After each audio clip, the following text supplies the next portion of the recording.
আসসালামু আলাইকুম সবাই। এতদিন খালি আমার ফেসবুকে দেখেছেন আমি কোন কোন জায়গায় ঘুরতে গিয়েছি, কত রিলস দিচ্ছি কিন্তু কোনো ভয়েস দিচ্ছি না, রাইট? আসলে ভয়েস কি দিব? আমি তো প্রত্যেকটা মুহূর্তকে দেখতে দেখতেই পাগল হয়ে যাচ্ছি।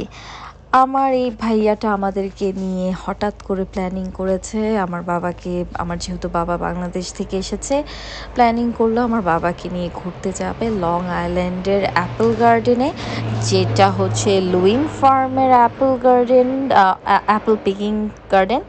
এবং দেন ওখান থেকে আমরা আরও কিছু জায়গায় গিয়েছি। সো আমরা যেতে যেতে লং আইল্যান্ডের ভিউ দেখছি, প্লাস এই অ্যাপল গার্ডেনে পৌঁছে গিয়েছি। পৌঁছানোর সাথে সাথে ভিতরে কি ঢুকবো আগেই ছবি তোলা শুরু হয়ে গেছে।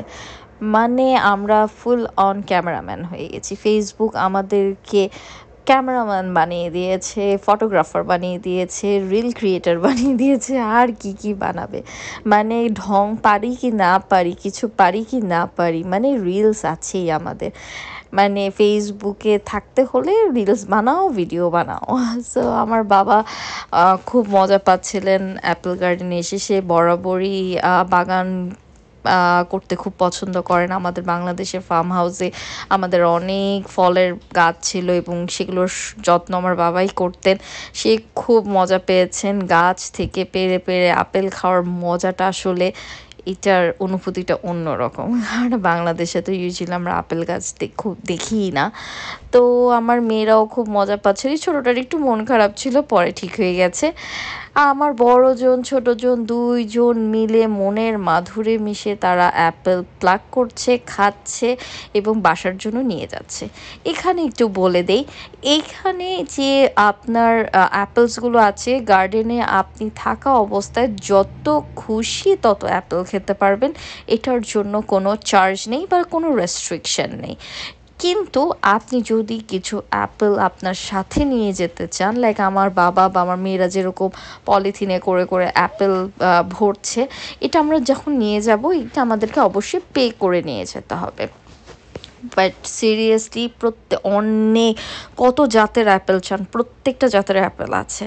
এবং এখানে কিন্তু ওয়াশরুমেরও সুব্যবস্থা আছে এবং ওয়াশরুমটা কোয়াইট ক্লিন। ঠিক আছে, সো আমার বড় ভাই, আমার বাবা, আমরা সবাই মিলেই কিন্তু খুব মজা করে অ্যাপেল বাগান থেকে লুইন ফার্মে চলে গিয়েছি। লুইন ফার্মে একদম ফ্রেশ সব ভেজিটেবলস নিয়েছি, অনেক বাজার করেছি, অলমোস্ট লাইক ফুল অন পুরো গাড়ি ভরে গিয়েছে বাজার করে। এবং ভেজিটেবলসগুলোর সবচেয়ে প্লাস পয়েন্ট হচ্ছে একদম বাগান থেকে তাজা ভেজিটেবলস তুলে আনা হচ্ছে এবং সেটা যদি শেষ হয়ে যাচ্ছে আবার ফ্রেশ ভেজিটেবলস আনা হচ্ছে। মানে এখানে A to Z হচ্ছে আপনার 100% ফ্রেশ এবং কোয়াইট চিপ। আমাদের নিউ ইয়র্কের সিটিতে এখানে যা দাম, এখানে বলতে গেলে আমি বলবো হাফের মতনই দাম। এবং ভুট্টা থেকে নিয়ে শুরু করে সব কিছু খুবই চিপের মধ্যে আমরা পেয়েছি। এবং দেখুন আমার অবস্থা, ক্যামেরা ছাড়ছি না। মানে আমার ওই কাজিন ব্রাদারকে আমি ক্যামেরাম্যান বানিয়ে দিয়েছি। সো তারপরে ওখান থেকে সব সবজি সবজি নেওয়ার পরে পুরো সবজির বাগানটা আমার ভাইয়া আমাদেরকে ঘুরিয়ে দেখিয়েছে। এবং প্রত্যেকটা মানে ভেজিটেবলসের সেপারেট সেপারেট জায়গা। এবং এখানে দেখুন বাগানে পানি দেওয়ার জন্য কি সুব্যবস্থা। এবং এই পানিটা কিন্তু অটোমেটিক সার্কেল ওয়াইজে কিন্তু আপনার এটা পানি দিচ্ছে। যখন এটা প্রেস হচ্ছে তখন কিন্তু সে তার প্লেসটা চেঞ্জ করে ফেলছে এবং সার্কেল ওয়াইজে পুরো বাগান জুড়ে সে পানি দিচ্ছে। এবং এটার ভিউটা কিন্তু খুবই সুন্দর। সো আমি ভাইয়াকে বললাম, ভাই একটু গাড়ি থামান, আমি একটু ভিডিও করি। সো এই ফাঁকে ভিডিও করে নিলাম। দেখতেই পারছেন প্রত্যেকটা প্লেস চেঞ্জ হয়ে যাচ্ছে। দেন ওখান থেকে ভাই আমাদেরকে গলফ ক্লাবে ঘুরতে নিয়ে গেল। তো আমরা গলফ ক্লাবে নামিনি, আমরা জাস্ট গলফ ক্লাবটা এভাবেই পুরো গাড়ি দিয়ে ঘুরলাম। অসম্ভব সুন্দর জায়গা, অসম্ভব নিট অ্যান্ড ক্লিন। বরাবরই গলফ ক্লাব জনিত জায়গাগুলো খুবই ডিসিপ্লিন হয়, বিকজ এটা একটু পশ এরিয়া বেসড হয়। সো অনেক সুন্দর জায়গা, অসম্ভব ভালো লেগেছে।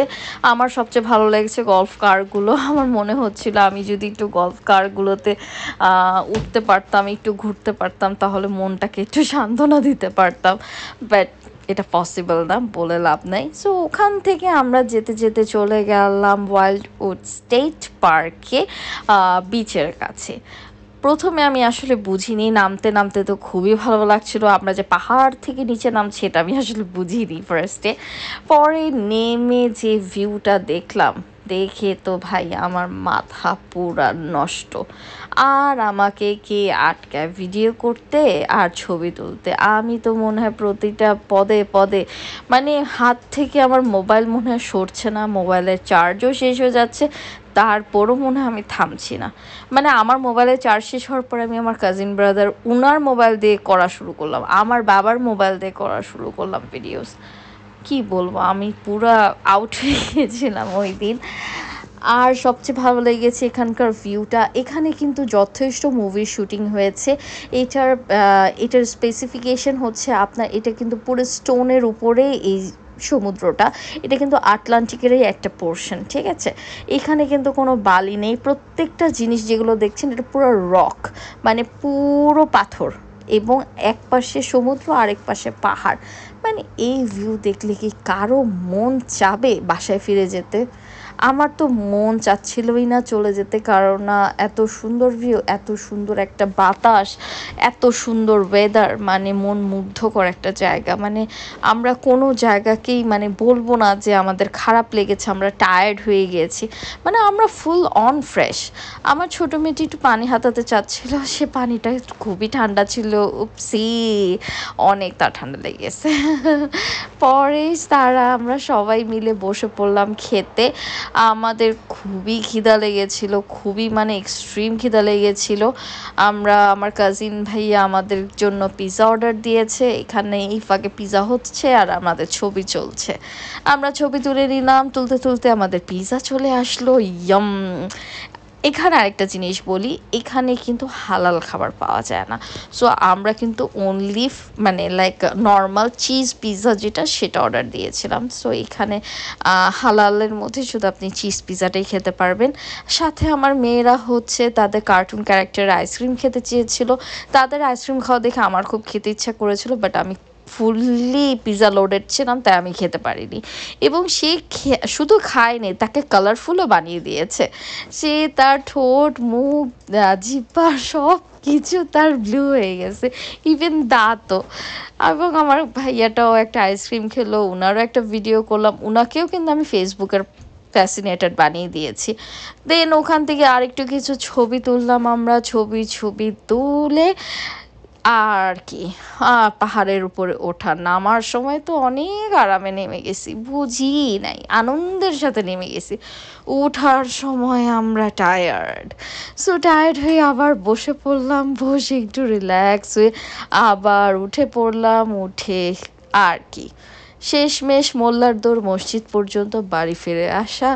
এবং it was really really outstanding day. ভালো লাগলে পাশে থাকবেন সবাই।